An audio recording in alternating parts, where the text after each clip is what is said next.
Welcome to another meeting of reading of Lord Mayor, page 2976, chapter heading called Mononash, and the year is 1951. A week later, Baba gave the following clarification about his previous seclusion statement made on 24 March. I feel entirely satisfied with the statement that I have made because I have firm conviction that God is so determined that I shall certainly be made to take the irrevocable step. With all the conviction that I have about it, I clearly want you all to know that I am still totally unaware about the nature of the step that I shall be compelled to take. To put it more plainly, I want you all to understand that today I cannot even guess what step God has ordained for me. This step might plunge me into a life older than the old life, or newer than the new life, or into a life below both these lives, or into a life above both these lives.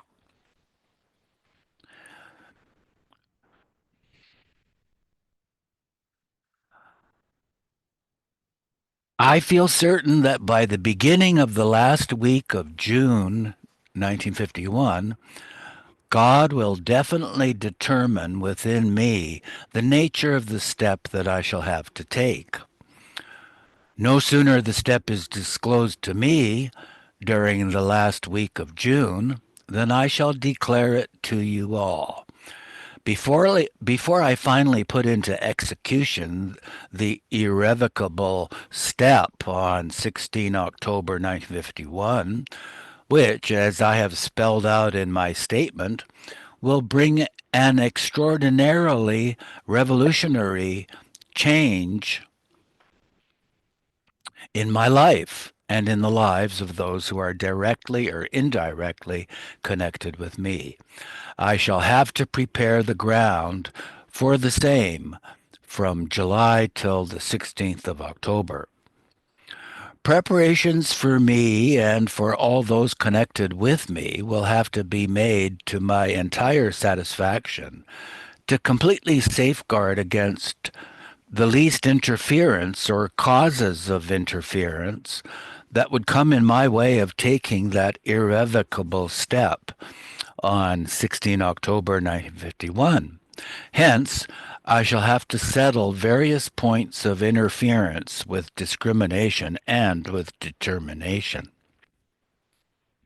I somehow feel that ever since I set out for the new life, there have been various occasions when I and those connected with me had to overcome many causes of interference with my new life. This time I shall not be doing anything which will not give me entire satisfaction with what I settle by way of preparation for the 16th of October. Marva, you want to read a page or two or three? Unmute first. I am also confident that by God's help and His will, the result of the irrevocable step which I shall come to know and declare in June 1951, and which I shall put into execution on the 16th of October 1951, will fructify by 16th February 1952. All this has been put before you plainly and clearly, in order that my statement may remove confusion, if any, if any, and give confidence, if none, to you all. Nevertheless, I feel the result of this irrevocable step that God will bestow in His own ways will in no way depend upon whether one is confused or confident. The extraordinary that has to happen must happen by God's will. One day, when Baba was in seclusion in his hut and absorbed in his work, Neelu was keeping watch. Baba heard the caw-caw-cawing of a crow in the distance, but Neelu did not notice it.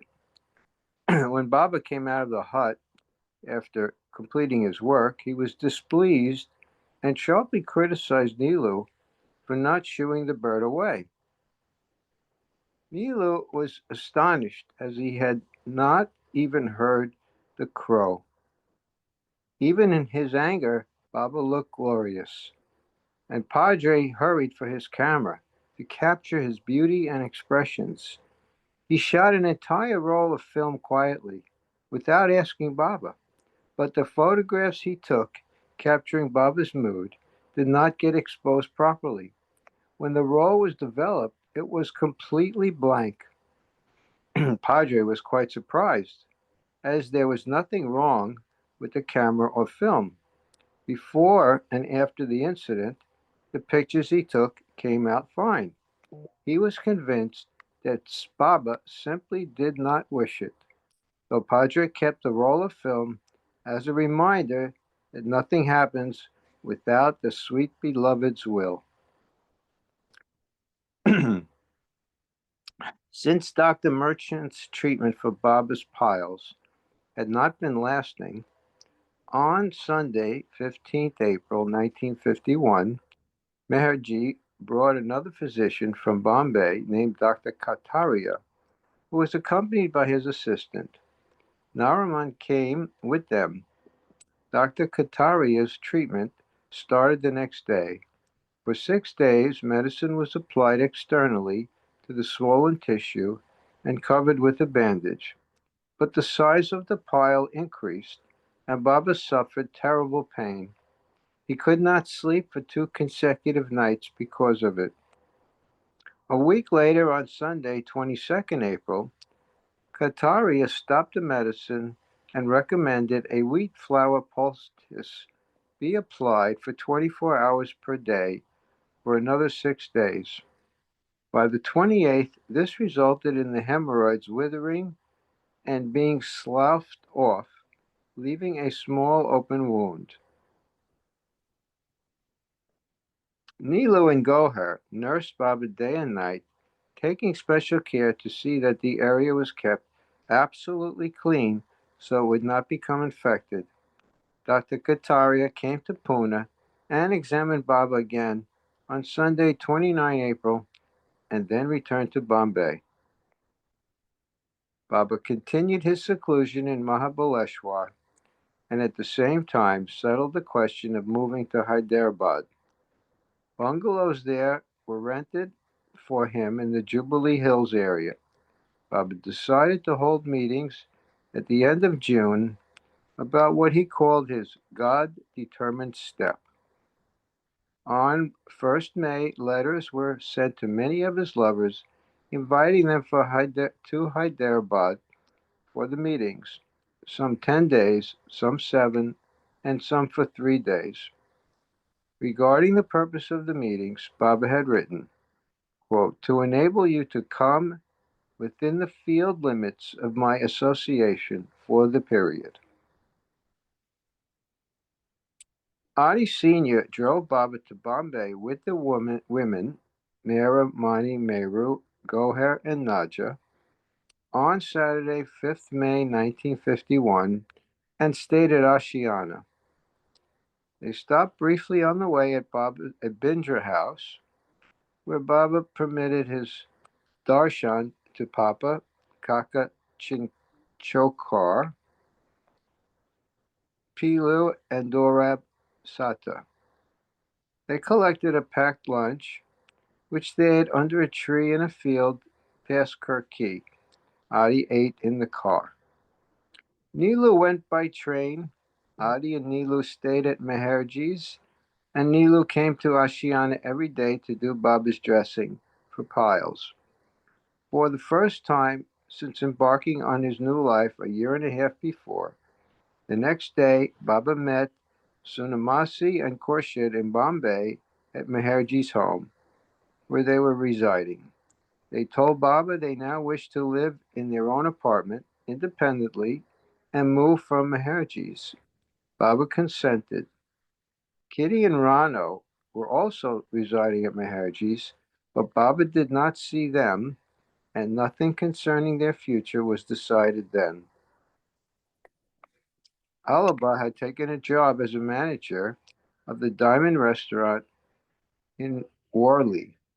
One morning around 6:30, Adi drove Baba to visit him. Alaba, Alaba worked long hours until late at night, so he was asleep when Baba came. Adi went inside and woke him, and Alaba hurriedly ran downstairs to meet Baba, who was waiting in the car. In Pune, Habibullah Baig had become close friends with Gadekar and Ghani. Ghani would always talk to him about Baba, impressing upon him, always remember, Baba is God. Being a Muslim, Habibullah had at first found that this difficult to believe, but because of his experience of Baba's divine love, he gradually came to accept it wholeheartedly.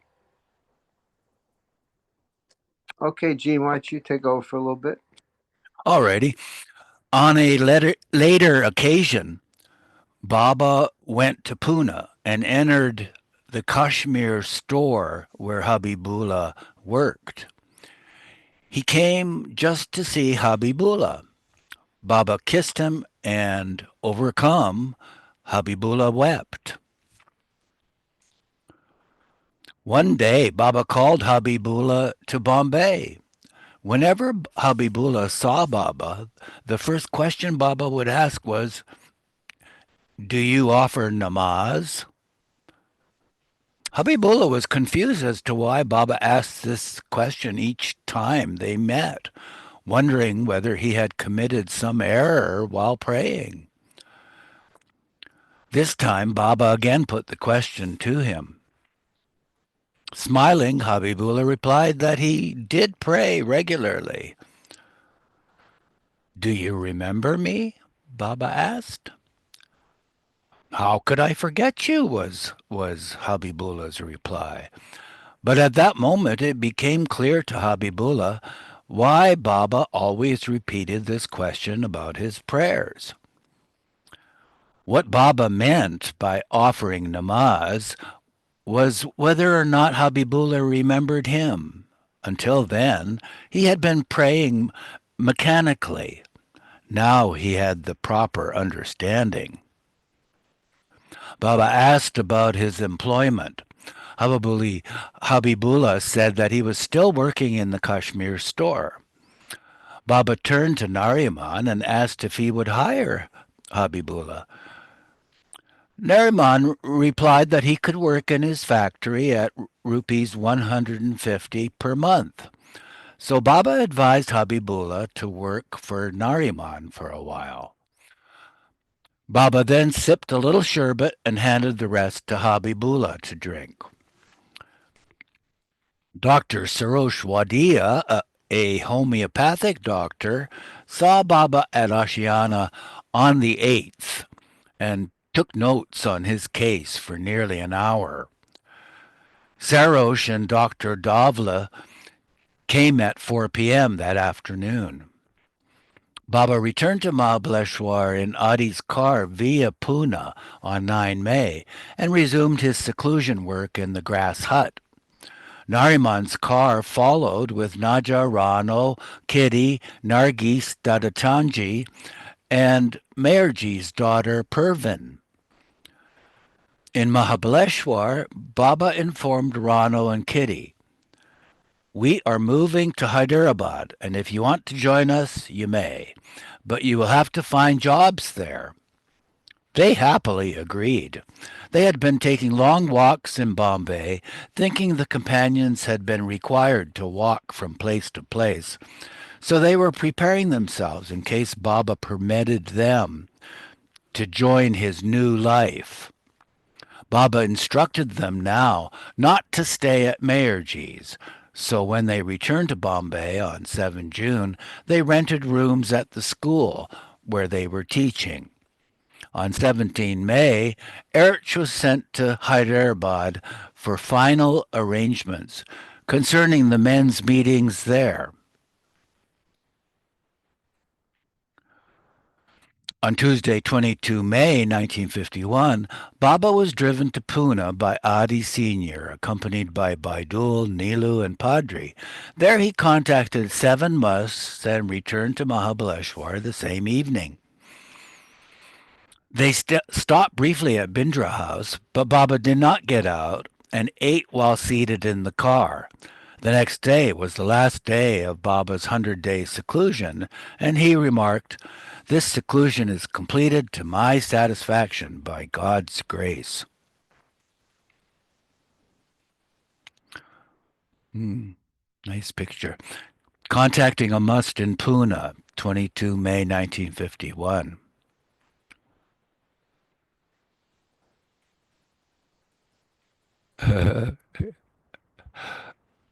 Jolly looking must. The local people continued to come to the Aga Khan's bungalow for Baba's darshan, but since he was in seclusion, he would not grant it. Coming to know of Baba's impending departure, they became even keener to have his darshan, and Baba agreed on condition that they allow him to take their darshan as well. This they accepted, and on the 24th, many came to the bungalow in Mahabaleshwar. Among the most distinguished persons present were the Maharajas of Sangli and Miraj. Baba touched the feet of every person and even sought blessings from a few elderly persons. It was remarkable to see these old folks blessing God in human form. And the side note says Baba permitted Padri to take photographs on this occasion, but the photographs were subsequently lost.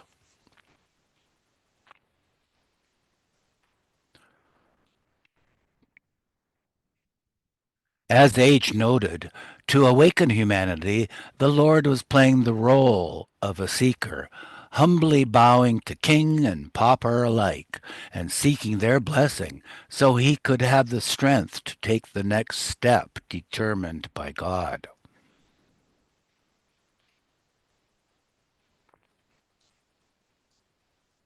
Nicely colorized photo of Baba, Mahabaleshwar, May 1951.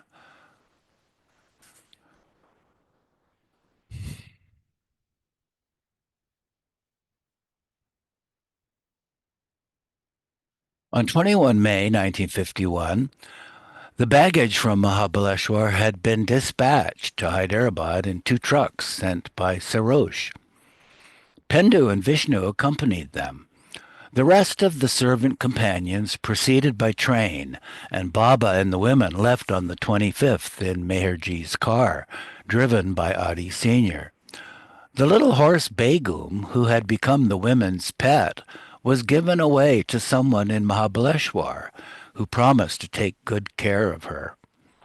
Stopping at Bindra House in Pune, Baba met the entire Jesawala family. Taking a packed lunch with them, Baba left Pune and halted for the night at the Tempurni Dock bungalow.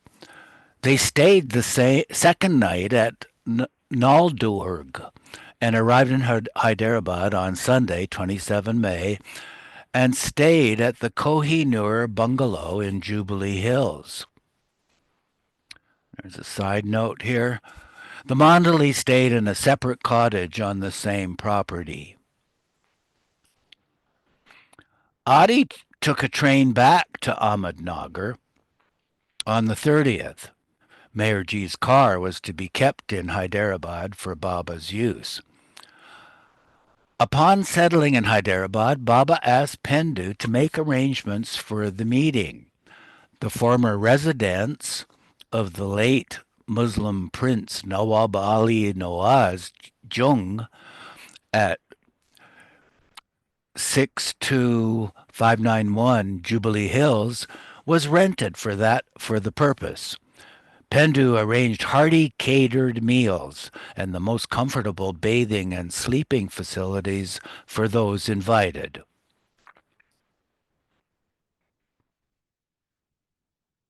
While these preparations were being made, Baba was occupied with his must work.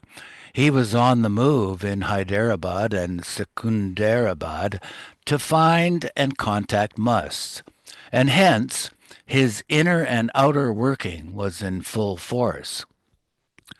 I like Hyderabad best, he once remarked. It is a very great place, both spiritually and materially. Its spiritual importance stems from ages past. One of the prime reasons Baba loved Hyderabad so much was because of the presence of so many musts there. For the first time in nearly 2 years, Baba began attending to correspondence. An Australian woman named Clarice Adams was part of the Sufi group there. Formerly, she had been the treasurer of a political party and had led an active social life. But all that was given up when she joined the Sufis and began to meditate. She wrote to Baba saying she wanted to know how to love him, but found it impossible to love someone she had not met, and wished to come and see him in India. On 31 May 1951, Baba sent his reply. My dear Mrs. Adams, your open-hearted and loving letter was a great joy to me. I do not want you to come to India just now, and although I do not promise, I may one day visit Australia in order to meet all the loving ones there. You should return to all your previous activities, but you should do them all from the new life viewpoint, dedicating every activity to God. This was the first time Baba had mentioned that he might visit Australia, which he did 5 years later. On 8 June, Adi received this message from Baba to be conveyed to those in India invited for the meetings.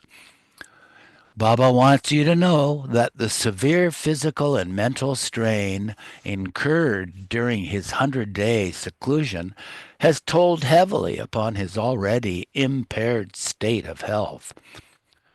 If during the 7-day meeting he feels physically fit, he will carry out his meeting work about the God-determined step in a cheerful mood. He will nevertheless carry on his meeting work even if his health does not stand up to it. But in that case, you must be prepared to cheerfully face a heavy and depressed atmosphere. On Sunday, 10 June 1951, Baba fasted without water from 7 a.m. to 7 p.m. and beginning the next day, turned his attention to the preparations for the meetings. Marvin?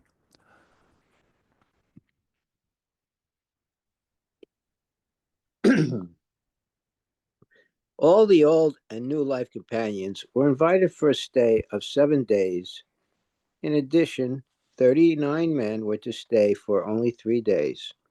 The Hamapur leaders, such as Keshav Nagam and Pukar, were to come, as were those from Andhra, led by Dhanapati Rao and the Madras advocate A.C.S. Chari.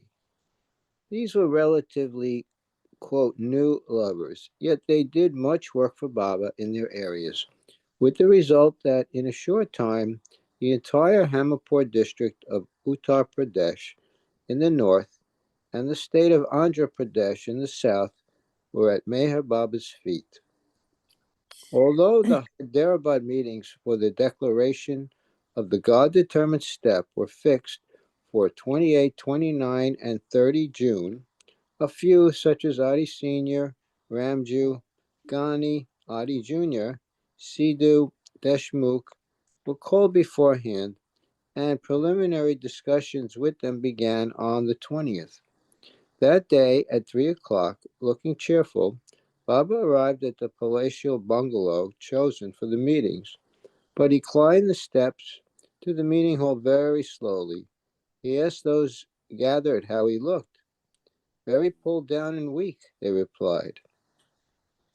That is a fact, he stated. Then he explained at length. I am feeling very ill. The pile trouble is still there, more or less. I feel a continuous growing pain near my diaphragm. I cannot sleep well. I do not possess the least appetite to eat anything. I have to force myself to eat a little, once every 24 hours. Yet at that time, the very sight of food is nauseating. I tried my best these past days to faithfully carry out the advice and instructions of the doctors. I was particularly anxious to be free from such trouble, at least during the time that you all are here, so that I might enjoy your company as well as carry out all the work that I have to finish by the 1st of July as cheerfully as possible. Apart from regaining the health that I lost during the 100-day partial seclusion, there is no substantial improvement so far. Let us hope I do not get worse in any case. I am determined to finish all that I have got to finish now.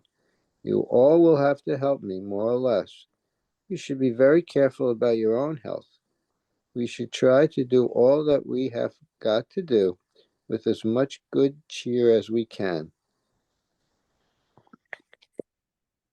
Except for the afternoon required for the work and for maintaining your health, I want you all to remain as carefree and cheerful as you can, except for the attention required for the work.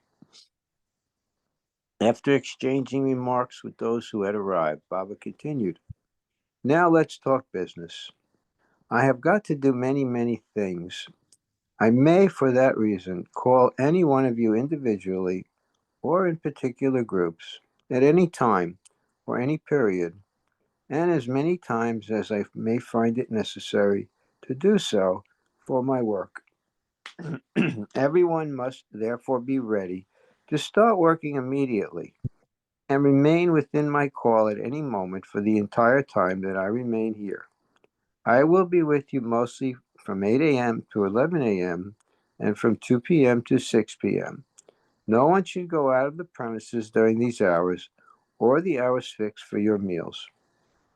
For the present, only simple food will be brought here from a hotel, and arrangements have been made with that hotel to prepare the same with pure ghee. From the time the others begin to arrive here, within the next 3 to 4 days, arrangements have been made with a caretaker for both vegetarian and non-vegetarian meals to be prepared and served here on the premises according to the choice which they have expressed. You will then begin to get regular breakfast, lunch, afternoon tea, and dinner.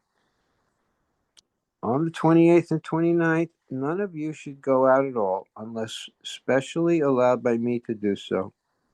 Above all else, no one should have the tobacco, the right to expect of an individual interview with me for the sake of an interview. I may not send for one or the other at all, but when called by me and on my own initiative, you should talk with me freely on the points initiated by me, even if they happen to be connected with the old life. At all other times, none should ever refer to anything connected with the old life of anyone. The next day, Thursday, 21st June 1951, in the presence of all, Baba allowed Ramju to discuss with him a particular matter which happened to be connected with Baba's proposed work, as well as with certain events of his old life. Everything went well until, unwittingly, Ramju referred to a personal matter. The moment Baba's attention was drawn to the lapse on Ramju's part by Gandhi, Baba smiled broadly and remarked, He has committed the mistake in good faith. That particular sequence was inevitable and as such difficult to avoid. All of you are no doubt now tired of such things, but you have no idea how sick I myself now feel about things like my silence, manifestation, etc. I am billions of times more fed up with everything than you all are. If you feel very keen to see me, quote unquote, see me, then believe me that I am all the more eager to let you see me once and for all. If and when that happens, it will happen quite unawares and all of a sudden, and yet it will be at the moment exactly fixed for that to happen. In the new life, I have got to, and I do, stick to the principles of my new life. For the first 7 days, from 20 to 26 June, Baba was mainly concerned with the number of adjustments and arrangements which he definitely wished completed before putting the God determined step into execution on 16 October 1951. In this connection, Baba conveyed, I shall have to make certain definite adjustments to wipe out the traces of interference that I have experienced during the last 2 years of my new life. I am under no obligation of any kind to anyone. When I say I feel burdened, I mean that I feel I have not done enough for the one who associated himself with my life through the mutual bond of love. And unless and until I become conscious of a satisfaction that comes up to my expectations, I must do my best to remove the burden one way or another. One of the adjustments Baba made was that all those of the old life who had been forbidden to go to the movies could now see 3 films a month from July onwards. On Saturday, 23rd June 1951, many of those invited arrived. Referring to individual interviews, Baba joked, I have to talk with A for 5 minutes, with B for 7.5 minutes, with C for 3 hours, with D and F for 7 hours each, and with G for one whole day.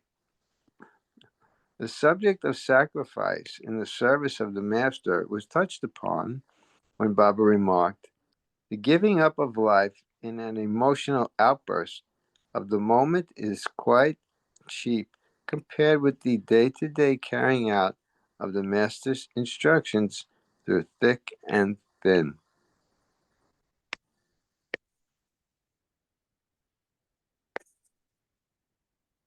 Sometimes ordinary soldiers perform acts of sacrifice and heroism under particular circumstances and impulses of the moment. When the question of the necessity of giving darshan for the public at large was discussed that day, Baba commented, darshan is worth giving when it is meant for those to whom it is given. Then darshan is really darshan. The God-determined step is for that end.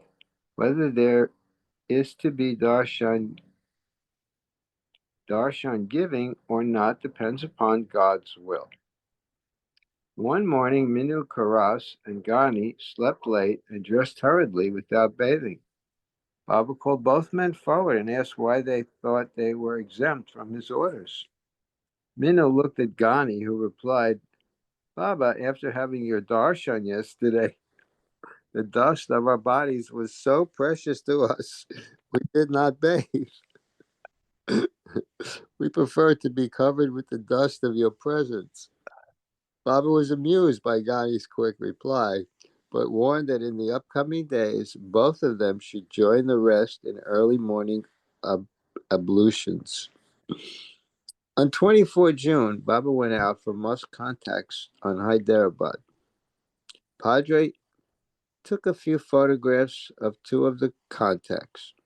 The next day, 3 of the members of the Arrangement Wallahs Committee were called for some particular work. Referring to those 5 men, Baba joked, the committee is made up of 3 heads and 1.5 hearts.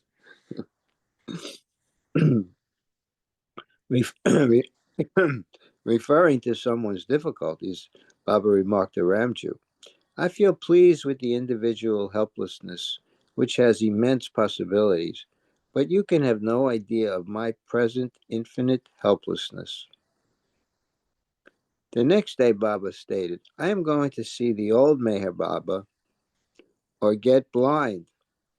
This is the only remedy for all my illnesses, and the result of that remedy will prove to be the remedy for the illnesses of you all. You have all helped me by cooperating with me to discuss many things here, but you have not the slightest notion of the importance of the work I am doing these days. That can only be known as the result of the God-determined step which I am going to take on 16 October. According to what I feel at the moment, these 7 days that you have spent with me are as good as having passed 700 years of your lives with me. Wow. Baba had already dictated the God-determined step, but none of the gathering knew what it contained except Don, who had taken it down in English, Mani, who was typing it, Dr. Deshmukh, who was translating it into Marathi, and Dr. Ghani, who was doing the same in Hindi. Except for these four, it continued to remain a secret until it was announced. But on Wednesday, 27 June 1951, Baba did shed considerable light in advance on what was at stake under the God-determined step. Baba had sent for a high official of the Hyderabad government. After meeting with Baba, the official left, and Baba explained to the group, before, when I wanted to have certain things carried out, I took into consideration factors about certain people. Now, if my work is done according to the God-determined step, there will be no need at all for me to take into consideration such matters, for the simple reason that there will be nothing left to be done by anyone for me.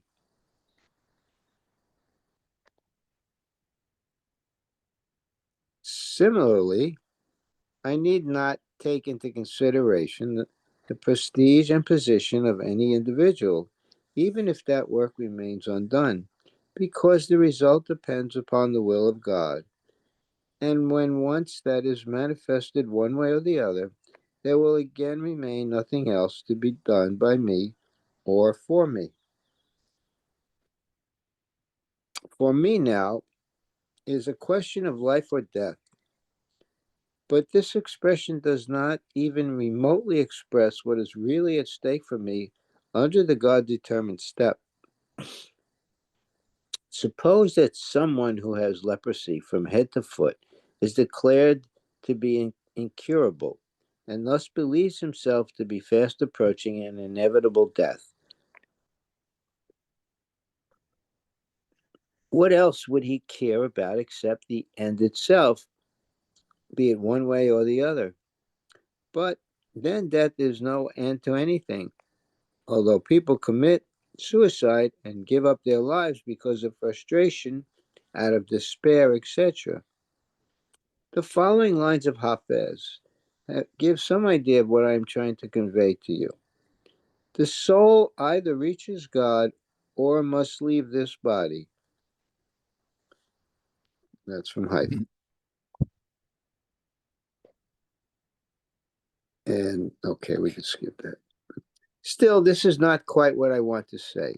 To take another example, suppose I am suffering from physical disabilities and afflictions of a type that allow me to move very little, yet I have decided to climb Mount Everest. To stretch the simile to its utmost length, I might just as well say that I have to attain the zenith of strength at a time when I am at the zenith of weakness in an impossibly short period. Impossible in the sense that what could be achieved in 4 crores or 40 million of lives is to be achieved in 4 months. Yet all this gives only an incomplete idea of what is really at stake for me now. The rest of those men invited from Hamapur Andhra, and Madras arrived that evening. All were informed of the following from Baba. Circulars were sent to all those connected with me, but only you few have been invited to be present here. The rest were asked not to come. You have been called here to bear witness to the declaration that I am going to make tomorrow before God. That does not mean that you will be required to sign or seal any papers. I simply want God to know that you all have been witness to the declaration. There will be no individual interviews tomorrow. All must be present in the hall by 8 o'clock tomorrow morning. All must wash their hands and faces before that. Those who have nocturnal emissions in their dreams tonight must take a bath before presenting themselves here. Before I make the declaration, I will also call out in my heart all the past, present, and future perfect ones to bear witness to the declaration. On the morning of 28 June, Ramju noted, although one and all were not asked to necessarily take a bath, each companion had a bath, put on fresh clothes, and had his breakfast. All were present in the hall when the meeting was to take place long before the clock struck 8. Baba also wore a new coat and was serenely happy in spite of a serious air about him. Baba admonished those gathered, be present here in this hall with all hearts and listen carefully to every word. Baba washed his hands and feet and sitting back down, signaled Ghani to read out the explanation to the declaration, first in English and then in Hindi. Dr. Deshmukh read the Marathi version, which is, what God has determined in my mind, the irrevocable step that I am going to take on October 16. The period required for the execution of this inevitable step will be from October 16th to February 15th, 1952. During these past 7 days, therefore, I have been talking to you all collectively and individually, whenever necessary, regarding the arrangements to be made for carrying out this step. From July 1 to October 16, I will see to the actual arrangements in detail. The step God wants me to take is one of complete and absolute annihilation. I am at this moment solely and entirely in the new life, and it is purely from this new life stand of an ordinary human being that I tell you about this annihilation. This step compels me to take on complete mental annihilation during the process between October 16 and February 16. That means that during this period of mental annihilation, I will, in the natural course of events, be facing physical annihilation as well as without my actually seeking it. By February 12th, the result, as I see it, will be 1. I will gain complete mental annihilation and yet be alive physically. And this will mean that I will not only attain the old life Meher Baba state, but also manifest it universally. It will also mean a super revolutionizing in the lives of everyone connected with me, and even those not connected with me, as fundamentally I will then be connected with each and every one, except that its effect will vary in accordance with the strength of their connection with me, or 2, with mental annihilation, my physical body might fall, and that would mean the end of everything and the beginning of everything. Then, for those connected with me, the same supercharge will occur, but without my personal individual manifestation. Or 3, Baba, before mental annihilation is gained, my physical body might fail, and that would mean we would all be where we were. In that case, every one of you will be benefited according to your connection with me and your love and faith for me. Or 4, by the end of February, mental annihilation may not be gained, and physically I might be alive, and that would mean the end to all. Then I would free everyone from having any direct connection with me, leaving it to them to lead any kind of the life they chose. One of these 4 outcomes may eventually result from the God-determined step in accordance with the ultimate will of God. In any case, those directly and indirectly connected with me will not have loved me and served me all along in vain, irrespective of what I was, am, and will be.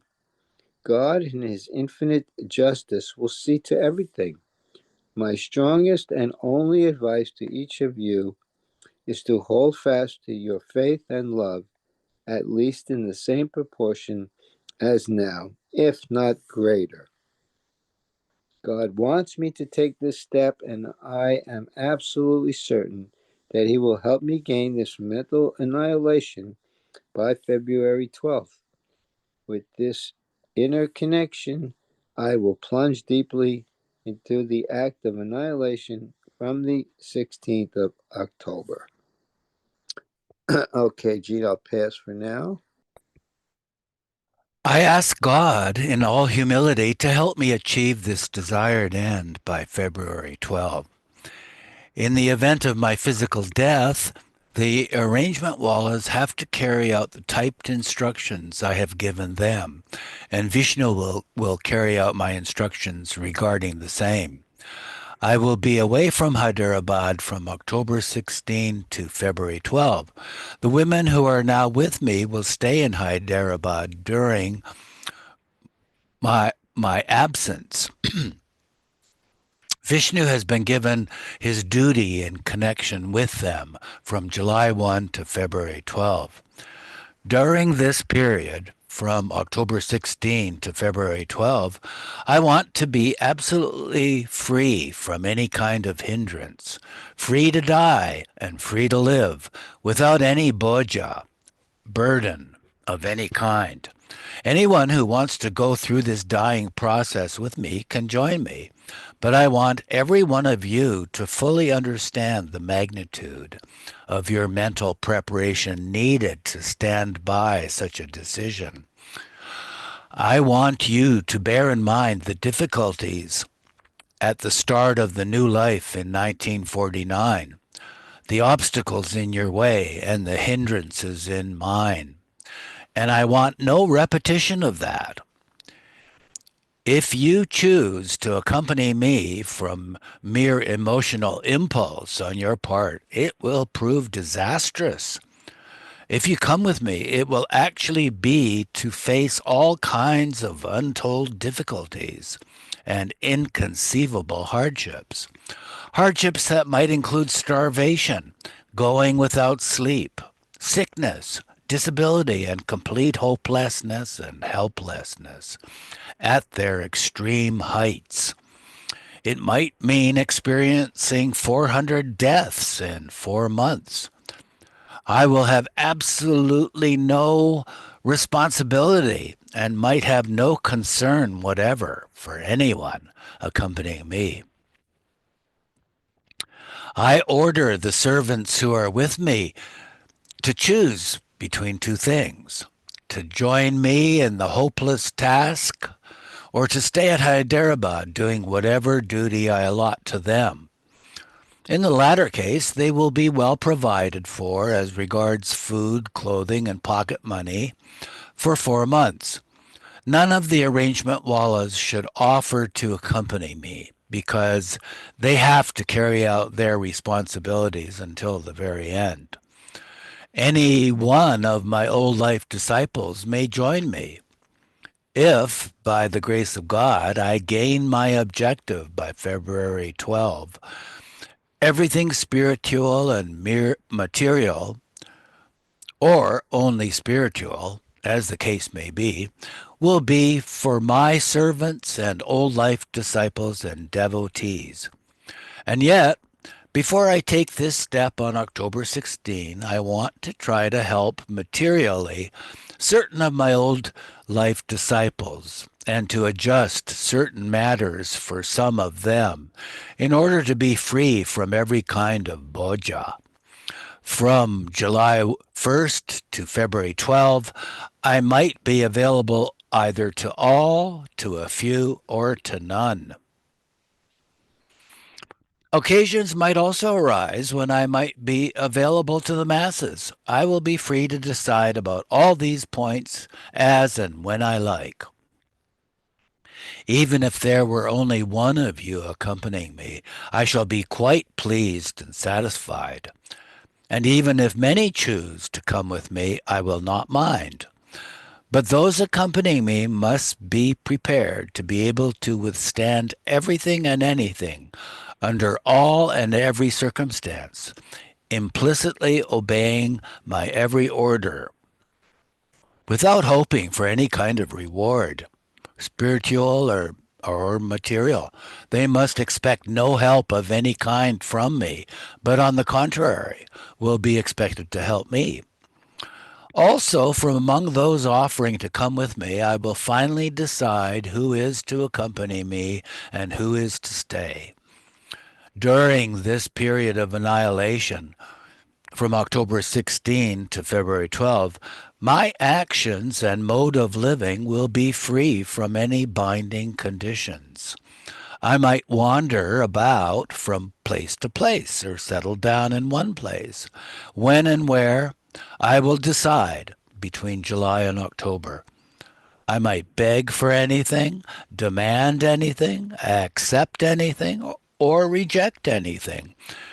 Or perhaps I may do none of these things. I will do anything ordinary or extraordinary, good or bad, as the occasion may demand of me, based on the will of God for this great annihilation. Baba then stood up, as did all those gathered. He remained standing with folded hands, as if praying, as Don read this declaration in English, Ghani in Urdu, and Deshmukh in Marathi.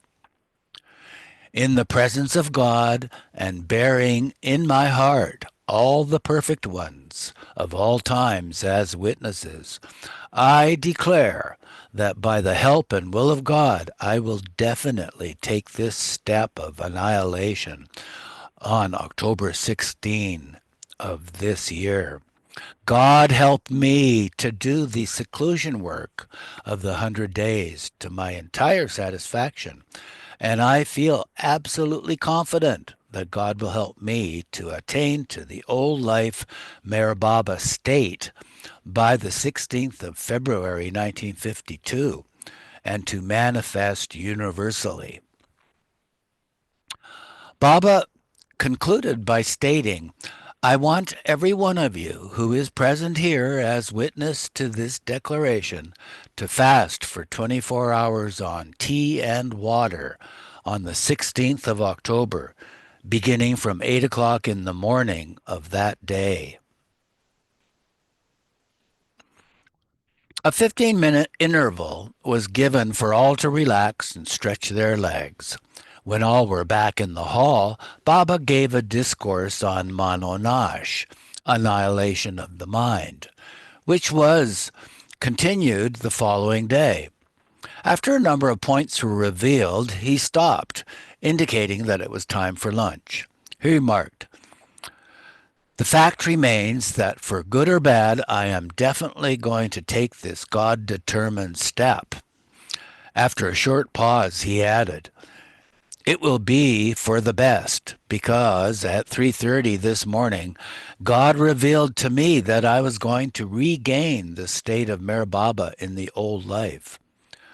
There is a 99% possibility of my dropping the body.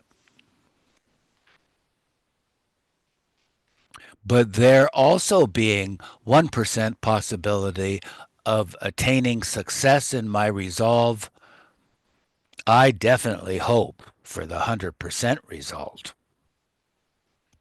Baba concluded by stating, when we meet again this afternoon, all those who want to may decide to go with me.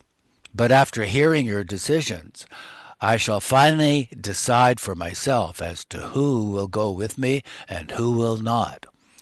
Arrangement wallahs should not offer to go with me because they have to carry out the arrangements to the end.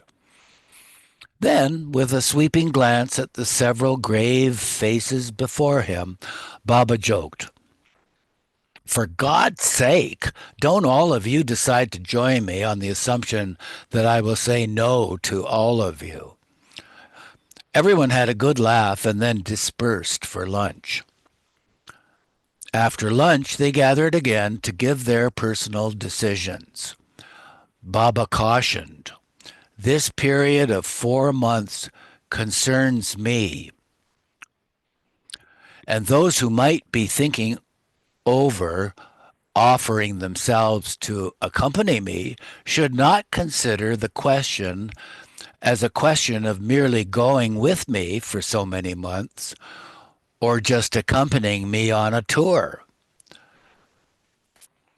Out of the over 70 men present in the meeting, only 21 offered to go with Baba. Baba spent nearly 2 hours discussing it, asking about their family matters, household affairs, and so forth.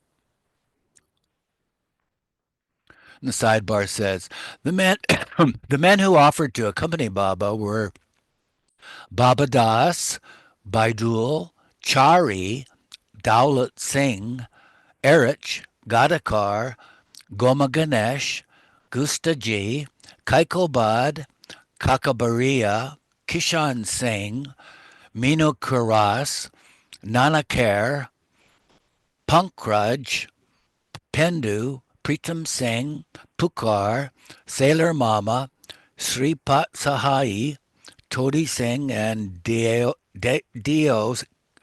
and was Dio Kane.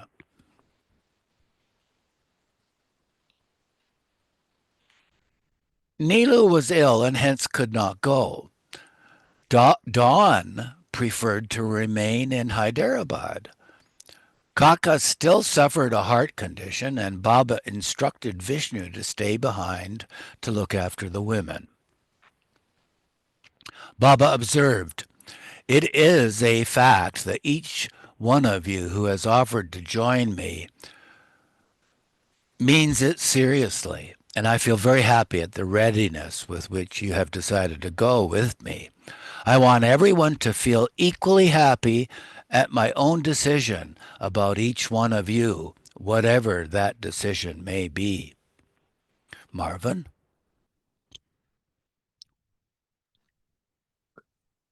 God knows how infinitely serious the matter is for me, and there must not be the least possibility of any hindrance to me in carrying out this God determined step. Last night, I even felt that it would be best to set out all by myself. I then remembered all my limitations, my silence, my failing health, etc., which forced me to admit that I must not fool myself and that it was really not possible for me to go alone. I therefore have to consider your offers very carefully, and I shall let you know my decision later on. The next morning, Friday, 29th June 1951, Baba finished discoursing on Manonash, a portion of which is reproduced here. If you understand Manonash, then maybe in February 1952, if I am not alive, you will be benefited. Don't ask questions in the middle because I will explain it as an ordinary philosopher. If you ask questions, I will have to explain the matter in a way which will have the impression of a master explaining to a disciple. Understand the significance carefully and calmly.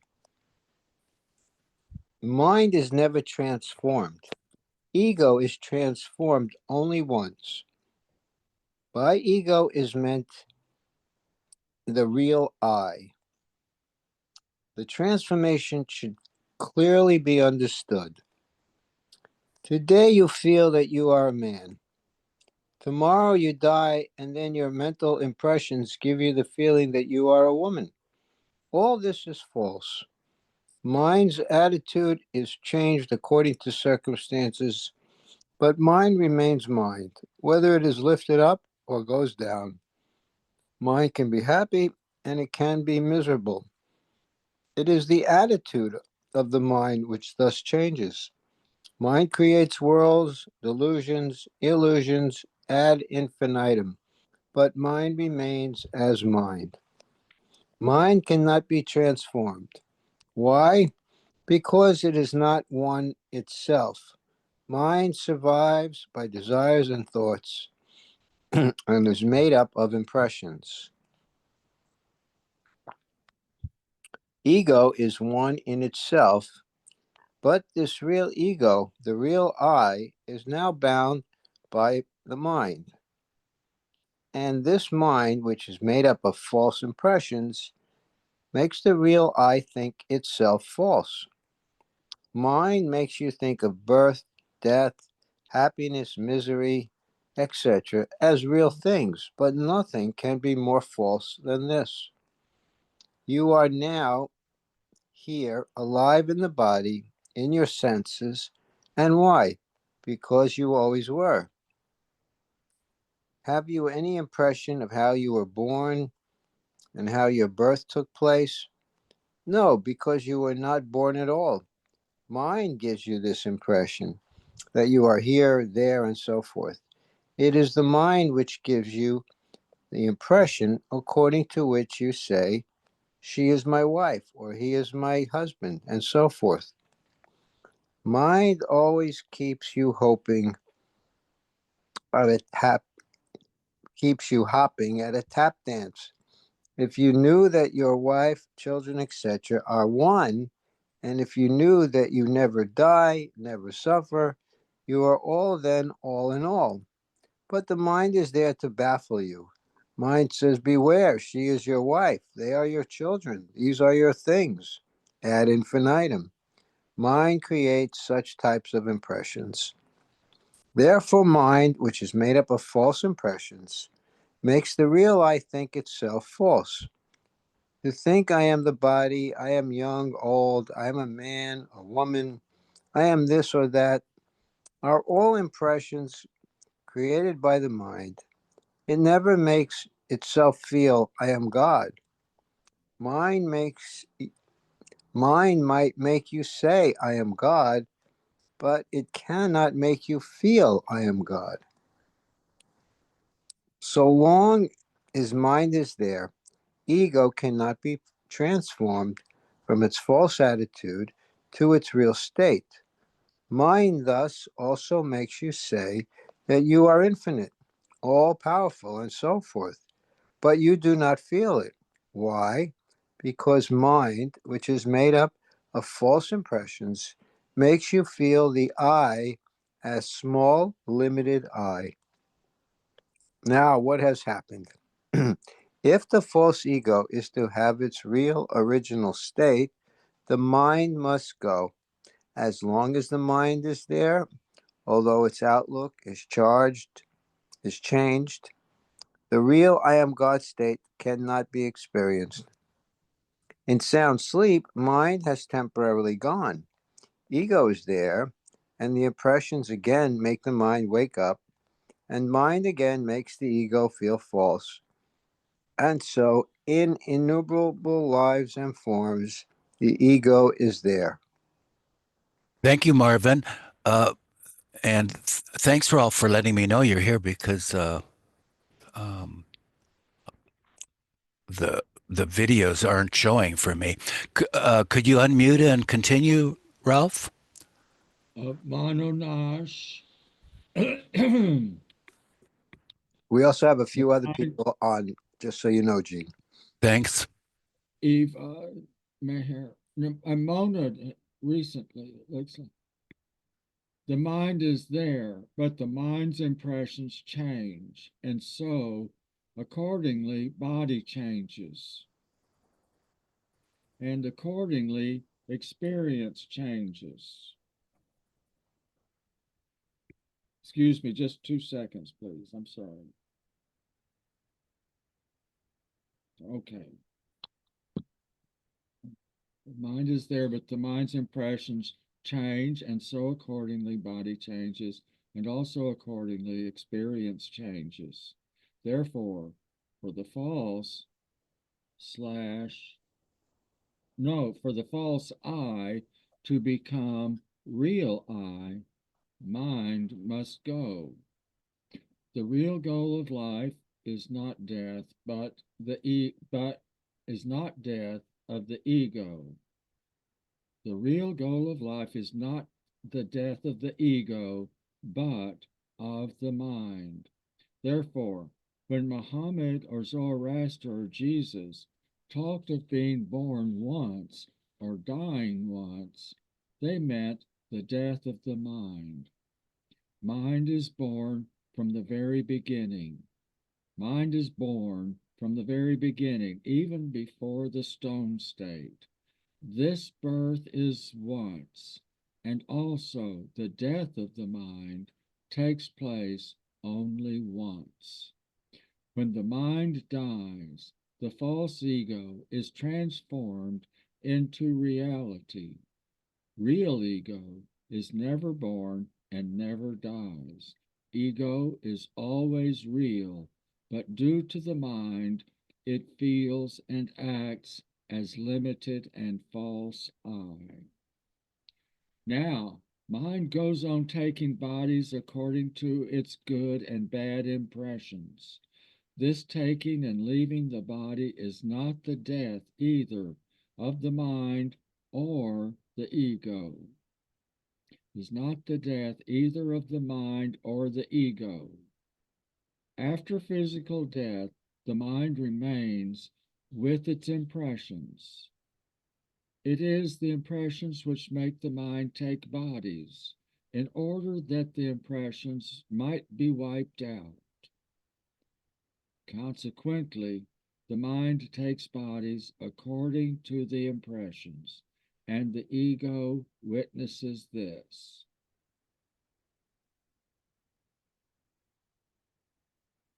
When one body is discarded, another comes up and forms, though there is a certain amount of time lag between the giving up of one body and the taking up of another. The Jadu, Jadu, magical spell, the magical spell Jadu of Sanskaras has bound us so tight that the more we try to come out, the more we get bound, because mind has to be destroyed from its root. And who is to destroy it? Mind has to destroy itself. That is an impossible task. The very process of destroying itself creates impressions of thus trying to destroy itself, and so one gets more bound. As Hafiz has said, you yourself are the veil, O Hafiz, and so remove thyself. Now, how to remove yourself? The very process of removing creates fresh sanskaras. Thousands have thought of destroying the mind, the main methods being those of action, meditation, knowledge, and love. These ways have been chalked out by the perfect masters for the purpose of destroying the mind while retaining the consciousness. Now, the path of action, Karma Yoga, which is meant for this goal of Manonash, destruction of the mind, which transforms the false I into the real I, has to be considered, because the main activity of mind through the body is of actions. because the main activity of the mind through the body is of actions. The masters saw that actions which have false ego and an impression-filled mind as its background, instead of destroying the mind, feed it. Thanks, Rolf. Let's give Eva a chance to read too. Eva, could you unmute? Sure. Is it on the top? Yep. They saw that everyone has to do actions. Even the laziest of men has to do actions, such as eating, drinking, sleeping, etc. Therefore, the masters thought of actionless actions. That means to do actions, but to do them in such a way that the effect is as if no action was done. If this is done, the past impressions of actions get spent up mentally by experiences of happiness or misery, but no new impressions are created. Suppose you do an action of helping someone without any thought of self-interest, or you try to protect a woman without self-interest. And while doing so, you are beaten, and the police, on the other hand, arrest you and put you in jail.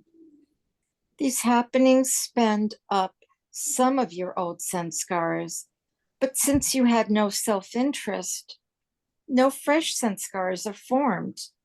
This process, however, is so long and complicated that one can attain Manonash through action only after yugas, cycles of time. So masters wanted actions to kill actions. That is, actions done in such a way that the effect thereof is impotent or gives no result, leading to any kind of binding.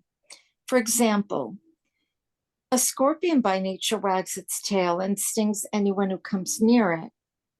Now, suppose the scorpion's dangerous stinger is broken and removed. The scorpion goes on wagging its tail and continues to behave as before. But the action, I think a new reader we should get. Awesome, Eva. Thank you. Mona, can you finish the page? Or Meher? Yeah. Yeah.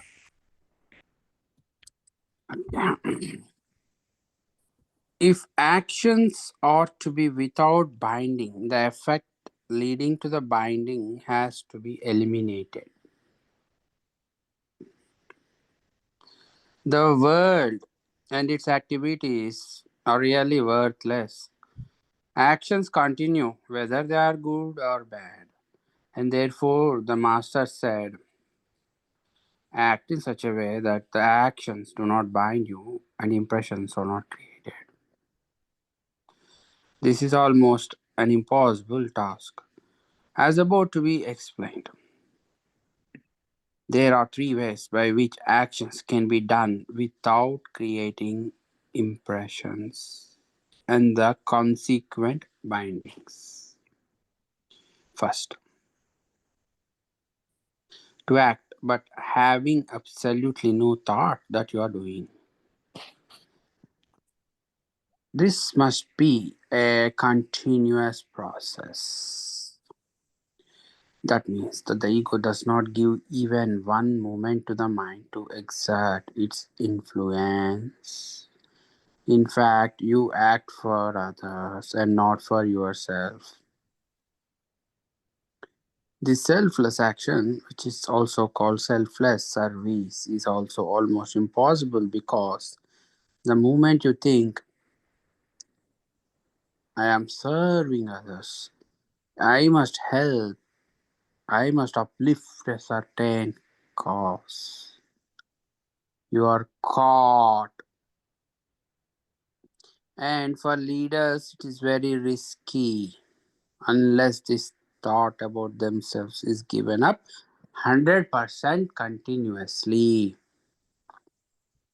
Thanks so much, Meher. We'll stop here. The bottom of 2995.